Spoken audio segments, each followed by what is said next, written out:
All right, what's up everybody? Welcome back to Make It Kustom. Today I'm gonna go over the dies for your bead roller. There's a lot of people ask me, what dies do I use, what are my favorites, and what do they all do? Because there are a lot of dies out there. Come check this out. This is kind of the assortment of dies. I've got a couple of recent sets of dies. These are recent ones that I have not tried yet. But right here we've got some tipping wheels. We've got steel ones that I've purchased as a pair. We've got Delrin ones that I made myself. These are a stepping die of different sizes, which you can see kind of what these ones do to the metal. We're gonna try all these right now. These are all 4 different sizes of the same type of die. These are what you call a rollover die, which if you can see right in there, this is to add a radius to the edge of a panel. You would actually push the metal right to the edge and be able to create an equal radius along the whole edge of a panel. So I got 4 different sizes of those. This right here is a very common die set. This is the Eastwood forming die set and pretty much has been my go-to. All these black dies here are the dies that came with my original bead roller. If you've got a bead roller, like one of the 1/2-inch plate, 18-inch throat depth bead rollers, chances are it came with this set of dies. Just basic beading dies and stepping dies. That's what it came with. I actually lost a couple of the stepping dies, but I really don't use those very much, and I'll tell you why in a minute. The whole purpose of this video is to just kind of do a rundown and show you what each one does individually. I've got a bunch of sheets of metal here, just 12-inch squares that I'm going to show you what each die does and kind of explain as best I can what ones are my favorite and why, what ones you're gonna need and why. You really don't need to spend a ton of money on this stuff. There are a lot of different companies that offer dies, and a lot of them offer the same dies as the other guys. So there's huge price differences that I see all over the place. You could spend a lot of money if you want to, or if you look hard enough, you could probably save a bunch of money at the same time. For example, these die sets were on sale at KMS Tools. This is Canadian prices, keep in mind. I think it was like 130 or 150 bucks for this whole die set for the rollover dies. I've seen them over $300 US from other companies as well. So you can do your own research. I'm not sponsored by any of these guys, so I'm just gonna show you the ones I own, where I got them from, and kind of tell you as best I can remember the pricing on them. So thanks everybody for watching Make It Kustom. Don't forget to like, click subscribe, hit notifications. Let's get into the video.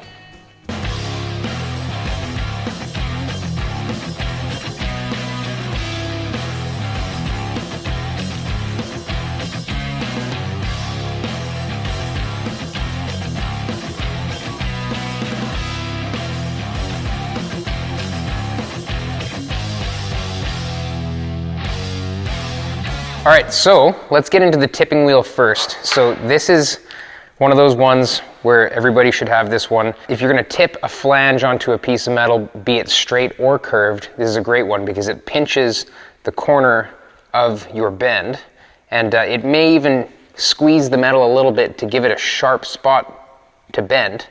And what we're gonna do is we'll put them in the bead roller, and I'll just draw out a flange on a piece of steel here. This is 18 gauge steel, by the way. And what I'm gonna do is just bend a 1/2-inch flange.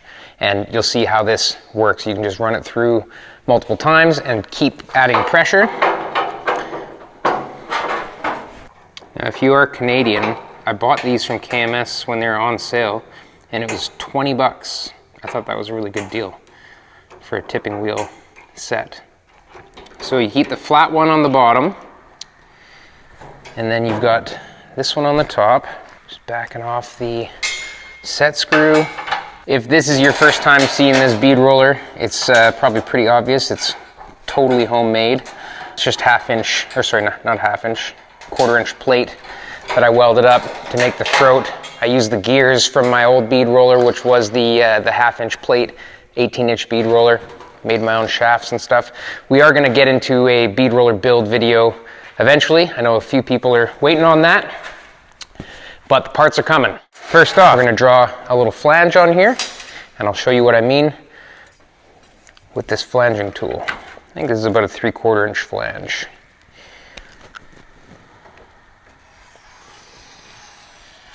So just so I don't forget, since I always forget and you guys always ask me, where do these tools come from? These ones I got in a trade for doing a little bit of work on a buddy's car. These are a Jamie Jordan signature series by Mittler Brothers. They're just layout tools. These are really handy to have multiple radiuses like that. This one I don't use as much, but it's got some nice evenly spaced lines and some holes here if you were to do rivets. Like I say, I don't really use that one as much as I do this one. Probably one of my favorites. All right, so when we're tipping, we're gonna do multiple passes here. You can't really do this all in one pass. So we start off just touching down right on the line, add a little bit of pressure, and then you just hold this side up and run it through right along the line.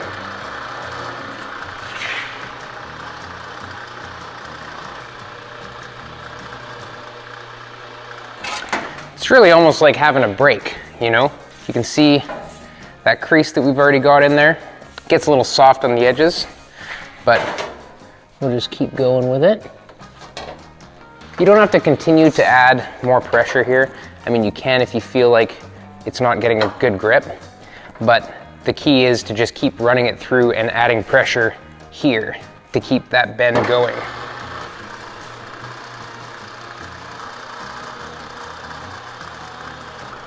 You're just trying to run over your same line again and again, adding a little more pressure each time.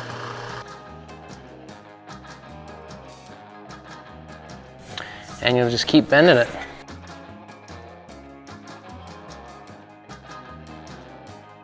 So I could keep going and keep going until we get almost to a 90. We would get a little bit shy of 90 because of the angle on this die. But once you get close, you can just kind of hammer and dolly it to a 90. So you can make a straight flange pretty easily. You can also make a curved flange with this. You might have to use the shrinker to close it up or the stretcher to open it up, depending on what way that curve is. We can try that as well. We'll just do that right now and show you guys the tipped curved flange. This is a Makita electric shear. It's got a 16 gauge capacity and it's just got these little cutters that just act like, you know, tin snips. This is one of my favorite tools. Like I said, not sponsored by these guys. This is just the stuff I like to use.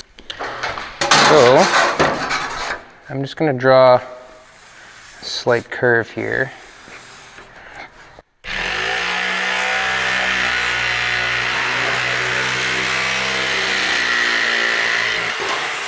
Okay, I'm gonna give it about a 1/2 inch flange. The sweet thing about this is that you can do a curved flange. What's gonna happen here is that this metal will probably end up bending a little bit this way. And the reason being is that when I bend this up, there's actually gonna be more material here than is necessary when it's bent up. So it's going to want to curve the panel. So the way to fix that once we've tipped it up is to actually shrink it a little bit right on the flange in a shrinker. Because we're just using the bead rolling dies, I'm not going to shrink it today. I'm just going to show you how it can do the curved flange. So once again, you just add a little bit of pressure up, feed it through.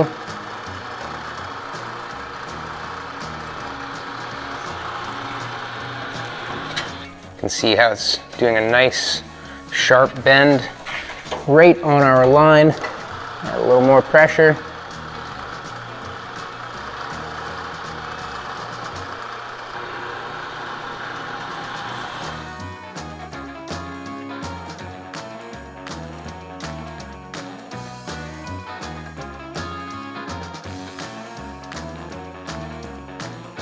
Okay, so there's our tipped curved flange. You see how it bent the panel? That was, like I said, because there's now a little bit too much material here because it's a convex shape. If it was a concave shape that we were trying to flange, it would do the opposite. It would bend it the other way and it would pull it together because there wouldn't be enough material. So what we could do now is we could shrink this up a little bit and flatten that out. That's how you would get rid of that. And then you could hammer and dolly it to a 90 if that's what you desired. So that is how you tip with this wheel. The other use of a tipping wheel like this is for art rolling. Like if you were to want to do some little bit more complicated designs, I would say. Stuff that like Jamie Jordan does, like his beautiful artwork using bead rolling. You use a tipping wheel first, flat. You're not adding any pressure up or down. You use a tipping wheel first to just trace out all your lines. And because you're not adding pressure one way or another, it's a little bit easier to do really tight curves and get around any details in an art design because your panel's laying flat. But what it's doing while it's doing that is not only kind of scribing your design, it's also pinching. If you can think, you know, on a smaller scale, here's your material, it's adding a little pinch, a little groove, I should say, into the materials like aluminum, soft material. You're adding a little groove in there so that when you start pushing and manipulating your panel to kind of pop out some of those details, if you really want to know what I'm talking about, definitely go check out Jamie Jordan. He's kind of one of the best guys at it. Anyway, then once your design is scribed out essentially with this tipping wheel, you could bring in some, you know, Delrin or plastic die tipping wheels. These are also called tipping wheels, and you could push up your design, and you wouldn't have to get right to the edges because the wheels would start interfering with any three-dimensional design, but it would look as if you did, and it would bend a little bit past where you are pushing on the design because you've already essentially scribed it or pinched it in those areas. You've given it a place that's a little weaker than the base material so that it'll want to bend in those spots. I hope that makes sense because I'm not going to get into doing an art design with you right now, but just suggest you checking out Jamie Jordan and his art rolls. The next thing that we're going to do is the basic bead roll. Now, I know it's really basic, but I want to talk about the different ways that you can use the dies because I don't use them conventionally. The way that they're paired up, for example, these are the most basic dies that you'll get with your bead roller when you buy something from Woodward Fab, from Bailey, from Trick Tools, from, you know, Princess Auto, Harbor Freight.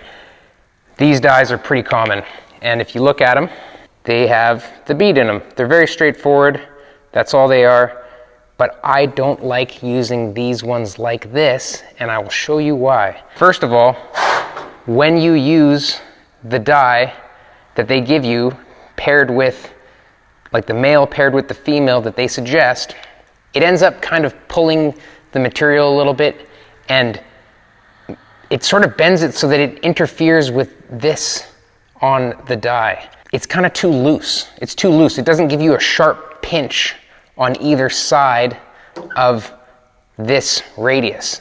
You see what I mean?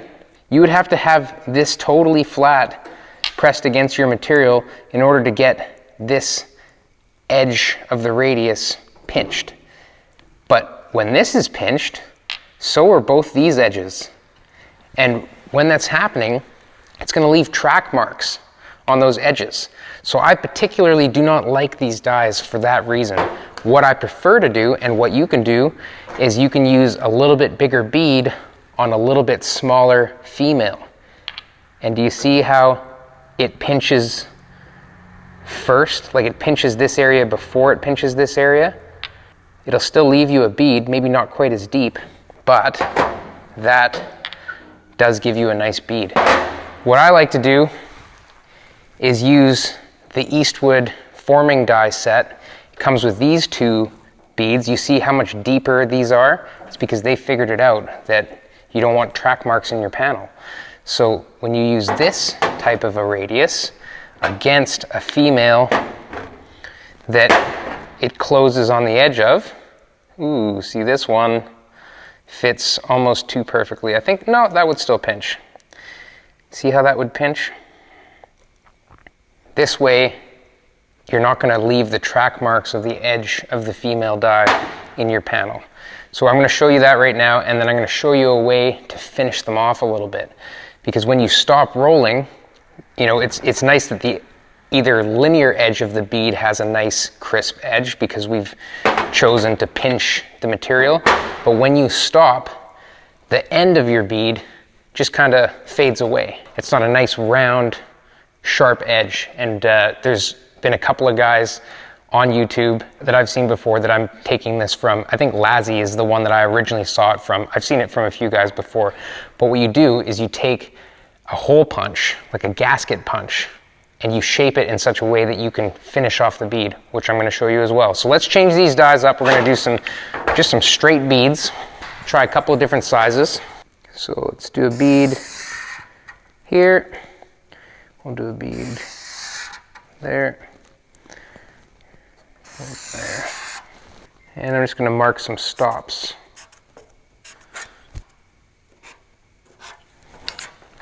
Let's do this one first. This is one that I personally don't like to use, but this is to demonstrate what I mean by the track marks.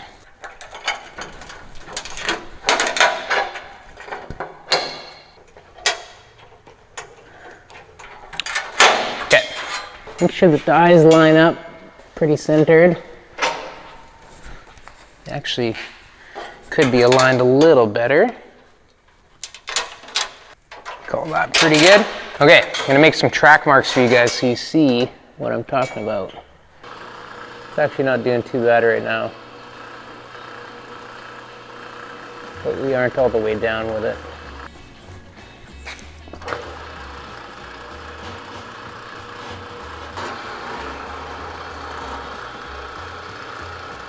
Yeah, these are the marks I'm talking about.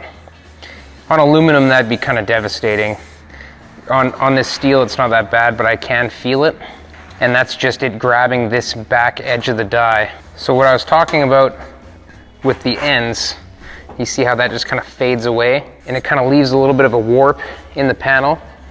Regardless of all that, bead rolling is gonna warp your panel a little bit. And the reason being is that you're adding form into the panel. You're essentially raising this area of metal without taking away anything on the outside, so it's kind of stretching it. It's adding tension into the panel. So these ends, when they're capped off with the little tool I'm talking about, that actually helps with bringing the panel back flat a little bit. So we're gonna try that right now. I'm just gonna show you this tool. Okay, so basically, this is a gasket hole punch. I'm sure a lot of you guys have seen this before, except you're used to seeing this fully closed off. So I've just ground away half of it. Like I said, this is a trick I learned from Lazzy. He's got a YouTube channel as well. Very, very good information on there. Basically, now we've got a hardened little punch that is a half circle. And what I like to do is punch that right on the end to close our bead off. And then it should essentially bring this material down a little bit so that it's in line with this base material. So just add it right there. It's not the perfect size for this bead roll, but you'll get the idea.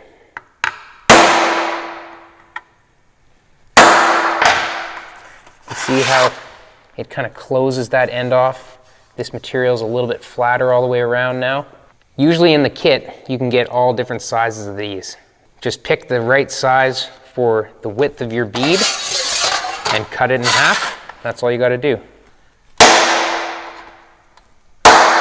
Once again, it's nice and flat. You can kind of push it down. That's a little trick for finishing your beads. Now, I'm going to show you what it looks like when I use the Eastwood forming set. This right here is my favorite bead die for doing beads like that. This is the lower that you get from Eastwood. This is one of the two sizes of upper. You can see how deep of a bead we're gonna get, which is still a pretty decent depth, at least of an eighth of an inch, but it will pinch the sides nicely. And this width, I believe, is the width that I made for this die, or for this hole punch. So let's do that one next. So I'm just gonna make sure I'm centered. Right there. All right.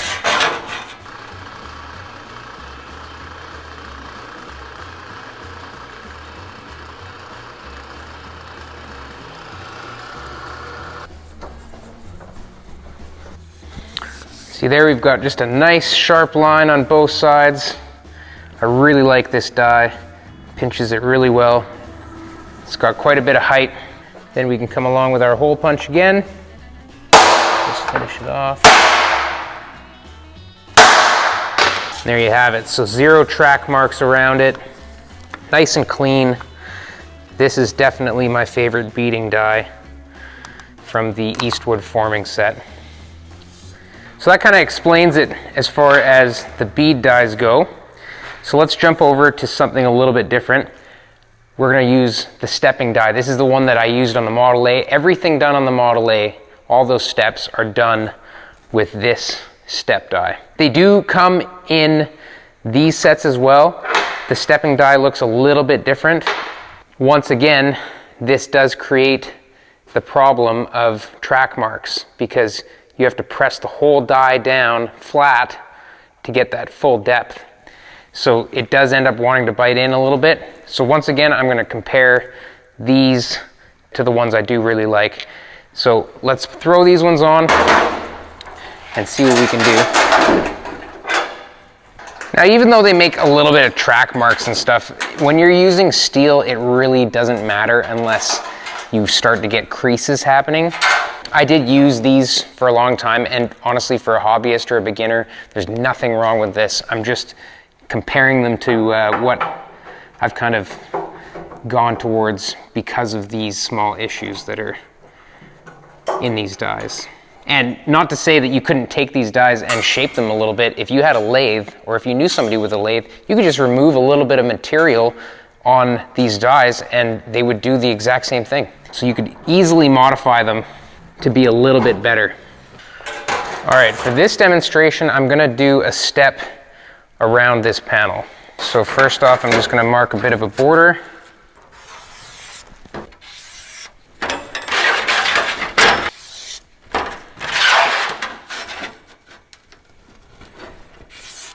We'll do some big, some small.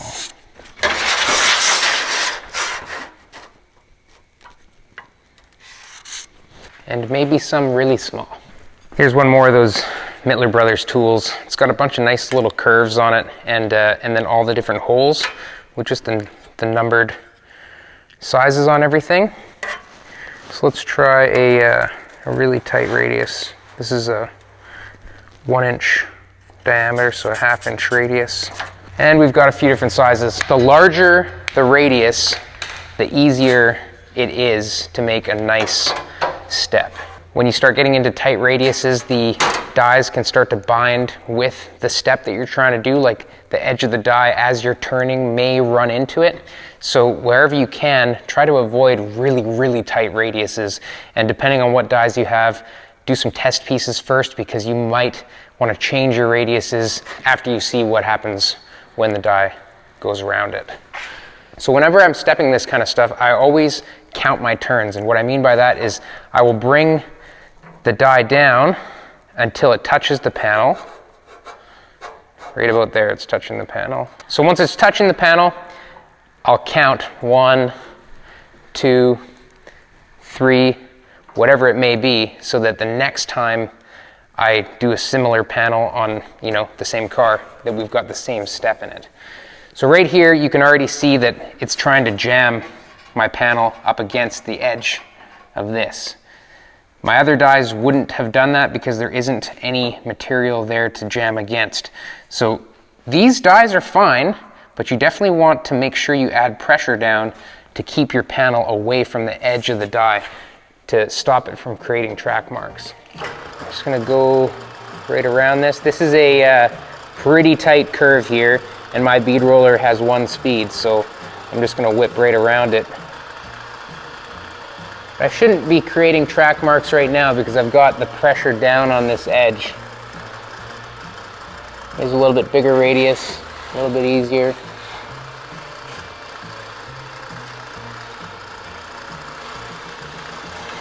It's important to stay as steady as you can in the radiuses. You want to make sure that you're moving at a constant speed, because anytime you try and correct yourself or be jerky, it's really noticeable. So if you do need to correct, you got to do it smoothly. When I come back to where I started, I usually try and just go past a little bit and almost blend in the finish and the start. So that did work actually quite well, I think. You see this pop that it's got in the panel? You got to be careful with that too, because it seems to me like the more pronounced your step, the more shrink it's trying to add. Like we're trying to pop this up with metal that isn't really there, so it's stretching and adding tension. So that's why it's got that pop. Now there's kind of too much metal on the outside for how small the inside wants to be. That pop isn't something that comes out very easily, I should say, but it really isn't a problem as long as your panels are being spot welded to something strong. Like if I was to push this down on the table, you know, I can force it down and hold it down. And if we were to drill holes in this and spot weld it to something, that added heat as well will tighten everything up and kind of relieve that oil canning, I should say, in the panel. So let's have a look at the radiuses here. This is our first radius that was pretty tight. I did all right with it, but you can see that the die started marking it a little bit as I was turning. That's what I'm talking about. In aluminum, it would be a little bit more of a problem. In steel, it's really not too bad. But you can see on the back side even better. This is where the binding was happening with the edge of the die and the base material. You see that mark? The rest of them didn't have that issue. So only the really tight ones you have to watch out for. So that is the step with these dies. I didn't leave any track marks because I held it down. So make sure that you always hold it down and don't just try and crank on it and just steer it. You've got to manipulate the panel a little bit as you're feeding it through to keep it from marking. Okay, now I'm going to do the same step or a similar step with the dies that I do use all the time.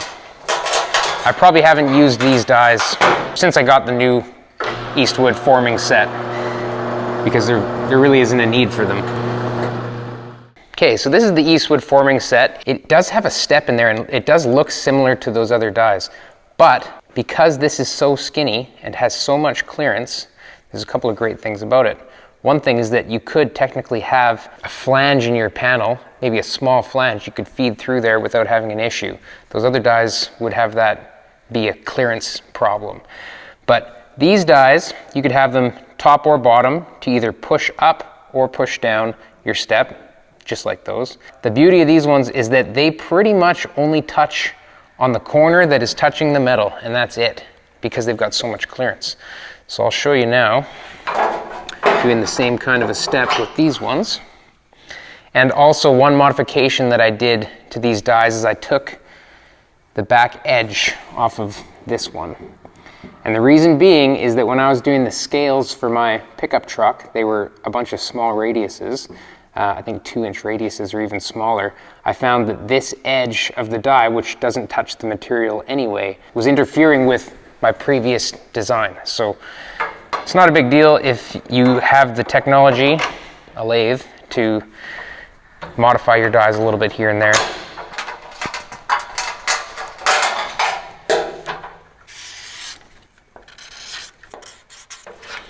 All right.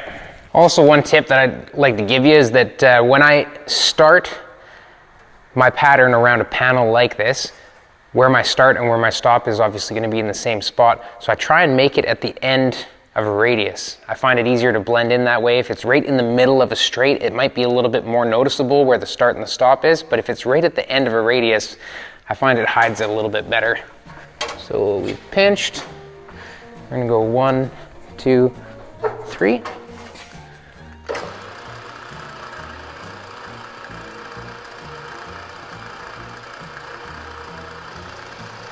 Here's that tight radius. Ooh, I went a little far. Kind of missed my mark.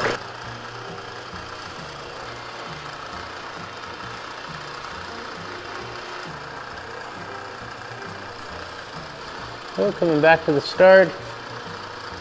Blending it out a little bit.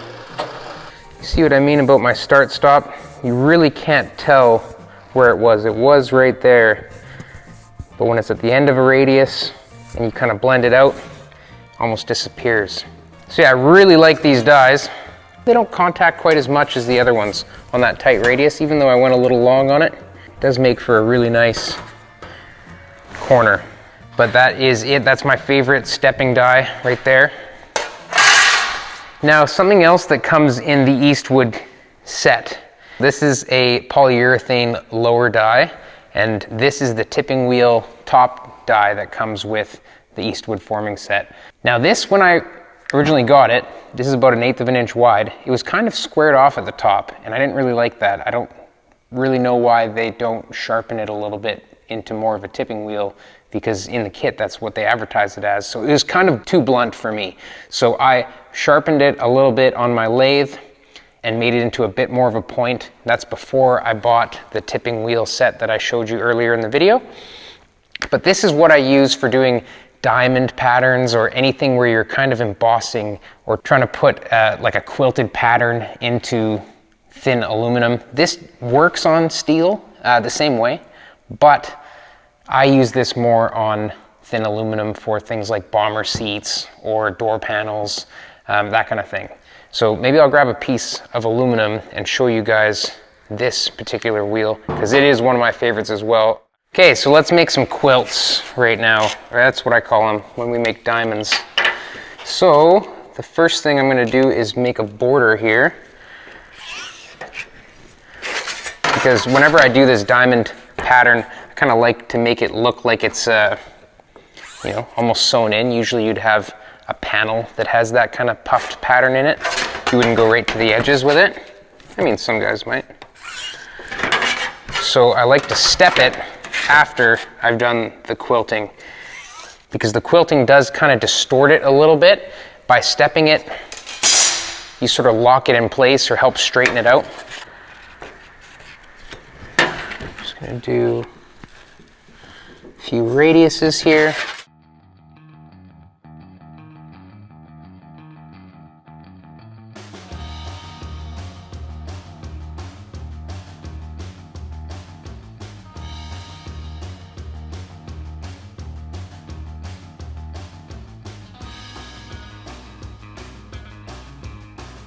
Okay, so when I'm doing this, I'm basically just forcing that little V shape into this panel. This is aluminum, this is 040 aluminum. So what I'm gonna do is I'm just gonna run all my straight lines one direction. I'm gonna correct them because it's gonna wanna curl. Once I've kind of got it forced flat again, I'll switch it around to the other side, run all those panels, force it as flat as I can, and then we'll bring the step die in, we'll step around it. Once again, this is really important. You want to see where it touches the panel. So about there, now we're on, and I want to go 1, 2, I might go 3. So 3 turns once it touches the panel. Now I know that all these will be consistent because I'll count how many turns they are each time.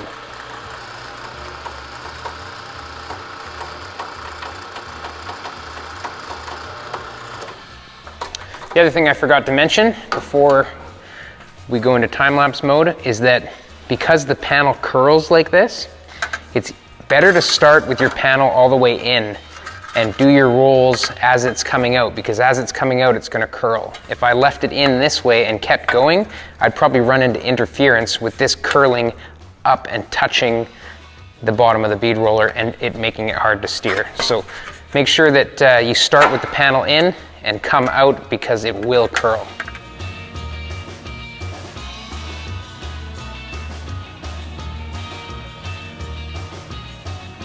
Okay, so this is what I mean by the distortion that happens with this tipping wheel. So all you gotta do is just press it against your leg, roll it around a little bit and get it flat again. And now, these are all kind of curved little puffs.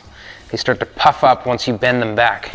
So now that it's semi-flat again, we can once again go back in here and finish our lines.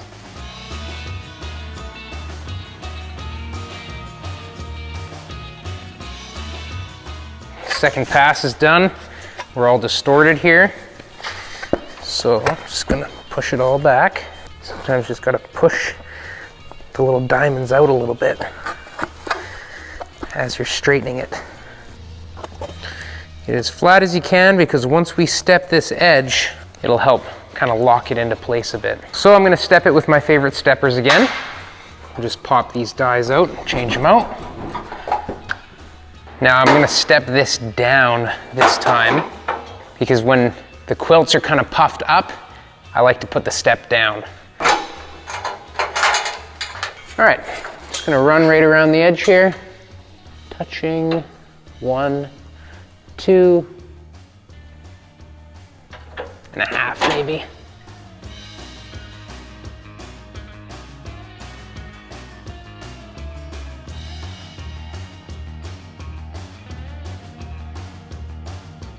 Okay, so got a little step in there. We'll give it a little peel, see what we got. That was quite a heavy step. I think 2.5 turns was maybe a little much. So it's always good to do a tester first, because I think I would have dialed it back maybe a half a turn or a turn for a real panel.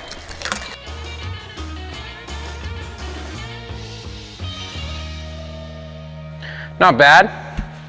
This is our quilted pattern. It's got a bit of flex in it, a little bit of tension, but that is how you get that upholstery puffy look. You gotta have a soft bottom die and then a sharp top so that you can get that tip into there. Definitely, this has a little bit more warp than I would like to see, and that's mostly because my step was a little bit heavy. So I would have gone a little bit lighter with that just to control some of that, but for the most part, it looks pretty good. All right. So that covers that roll.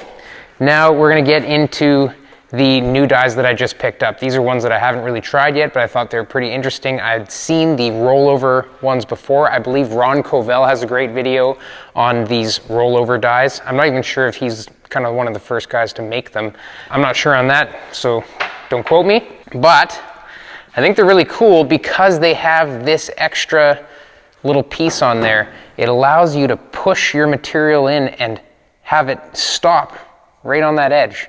And that makes it so that it's a perfectly uniform roll. So as long as you trim the outside edge of your material that you want this radius on, trim it well, then you should have a totally uniform, beautiful radius. So that's why I love the idea of these dies.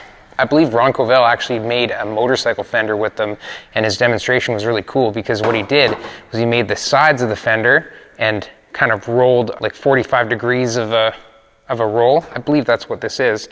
So he rolled this bit of the side of the fender, and then he rolled the top piece down to there, and he welded the center of that radius.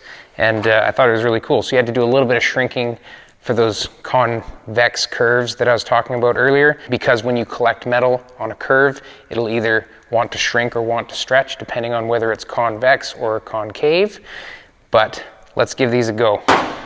Okay, how am I gonna do this one? Probably want them like that, so that I can feed the metal in, push in on it. I'm gonna get rid of this table for these dies.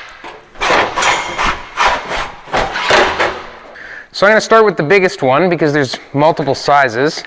We've got 1.5" radius, 1 inch radius, 1/2 inch radius, and 5/16 radius. So I'm going to give these ones a go. Does it take the same? Oh, it doesn't take the same size set screw as all my other dies. Jerks. Okay, so I assume these dies want to line up touching. So you kind of bottom them out right there. It's nice and easy. You know exactly where it's got to be each time. Kind of like that. No marking required with these, since we just want to run it right into the edge. I wonder if I should watch this video again, because if I jam it all the way in, I'm definitely going to get a track mark there. But if I run it slowly in, that's got to be the way to do it. Then hopefully we won't get any track marks.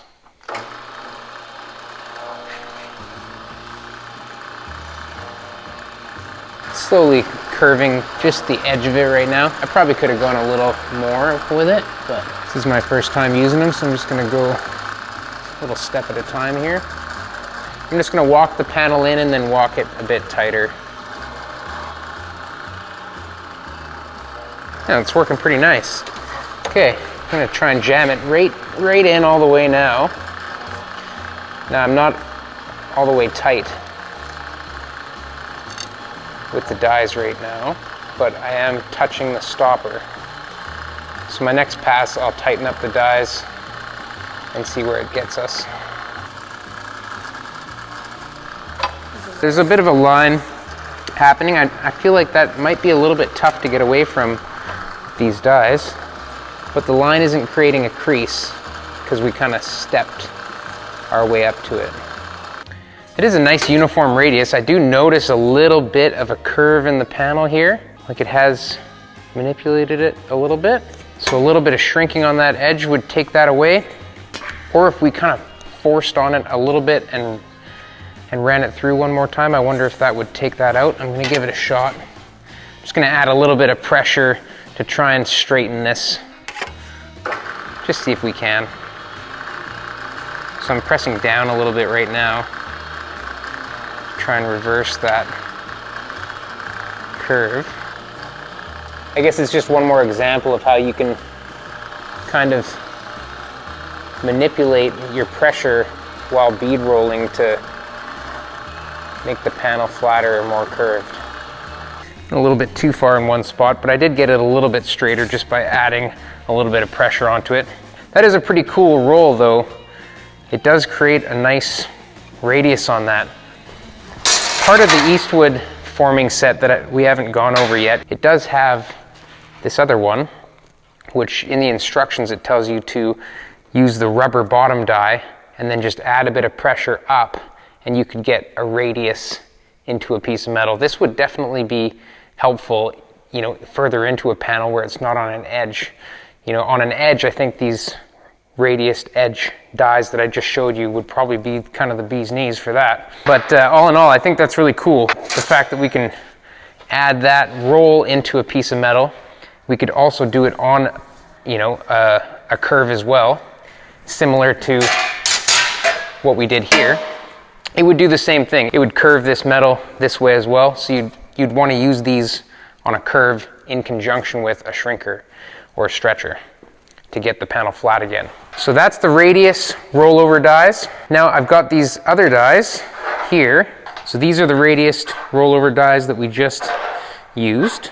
These are the other ones, which are kind of a radiused step die. You can see how it adds a radius in and then to a flat flange. I think that's kind of neat. So they come in 4 different sizes as well. 5/32, 1/2 inch, 3/4, and 7/8. So we're gonna give these 1/2 inch ones a try today and just see how that looks. All right, so for this one, I think I'm going to do another panel similar to this. And then we'll try and do a flange as well, because I'd like to see how that works, trying to make a flange that just comes down flat. Try a couple different radiuses while we're at it, just to see what that tool likes to do. Okay, let's give her a go. Now I think, just judging on this die, because it has a lot of shape in it, that we'll probably have to do multiple passes. So I'm gonna start off with maybe a couple of turns and we'll keep going. I'm actually not even sure exactly where the best place to line this up is, because it's not really touching, but we'll try that. I can see track marks being a little bit of an issue. You can see that it wants to touch on the back edge of the top die. So I think definitely stepping it a little bit at a time is going to be the way to do it. Yeah, I find it pretty difficult to line up my mark because my mark is not physically touching the die. Right now, this radius part of the die is what's touching, and because it's a soft edge, there's nothing to line it up to. So right now, my felt mark, I'm trying to keep it in line with this edge of the die, this sharpness, but it's definitely difficult. Okay, well I'm just gonna pop it out so we can have a look at it real quick here. It does do quite a bit of a step. You can see the radius, the nice soft radius in here. It is trying to move a lot of material, so I'm not sure where I'd really want to use this. Creating a panel on the inside here creates so much tension that if you're using a lot of shape in a die, it definitely does warp the panel quite a bit. But let's try going a little bit deeper with it and see if we can't get a little bit more radius. You can definitely see that the track marks are going to be an issue. You know, if the flange was not as wide as it is, if the flange was no wider than the flat spot on the die, the track marks would not be an issue. So if you could alter your design a little bit, then I wouldn't be worried about it. Or if there was a little bit more panel on the other side that I could hold down to keep away from this edge of the die, that could also work to help lessen the track mark. It's not supposed to do that edge, so for that reason, I don't particularly like it. Okay, let's do one more pass, just full depth, see what we can get.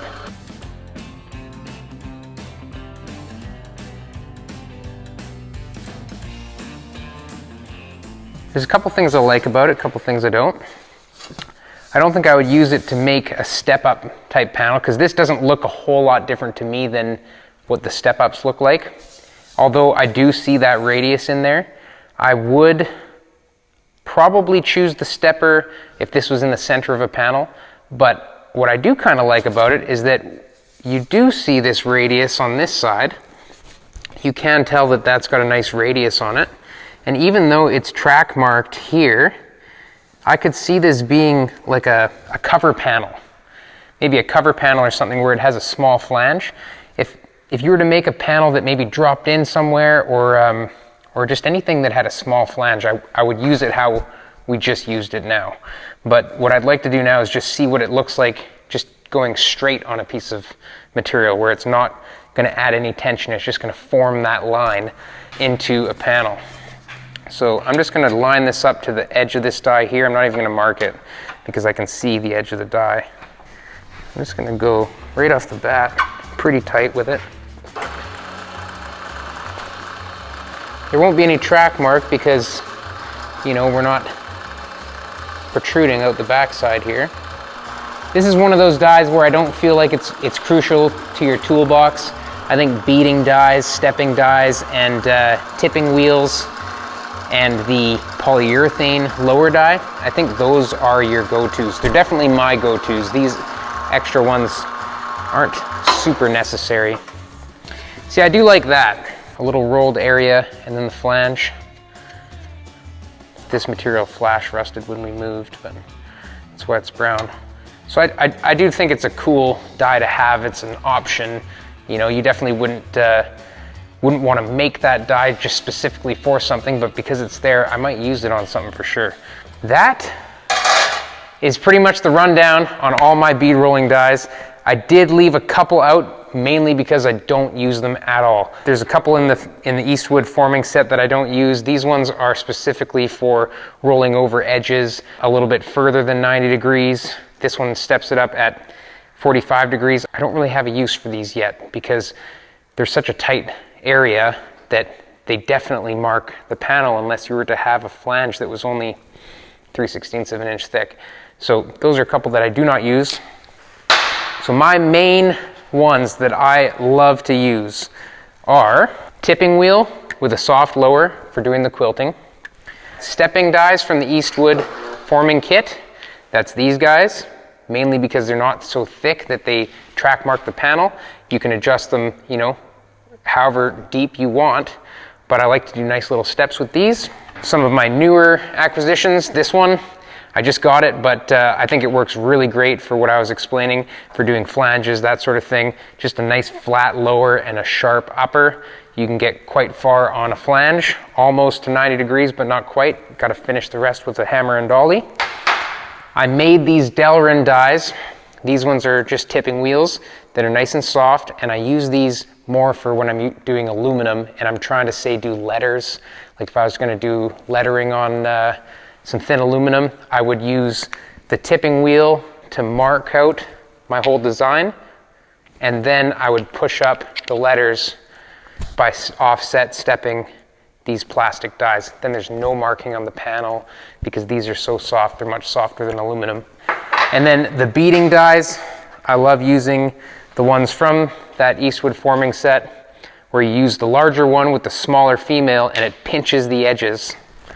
Those are the beading ones I like to use. And don't forget, If you see these around, I know Harbor Freight sells them. I've picked them up at swap meets before. They're cheap, they're not expensive to buy brand new. These are just gasket hole punches. You can cut them in half right here and then make the ends for your beads. So that's it. That's all I got for you.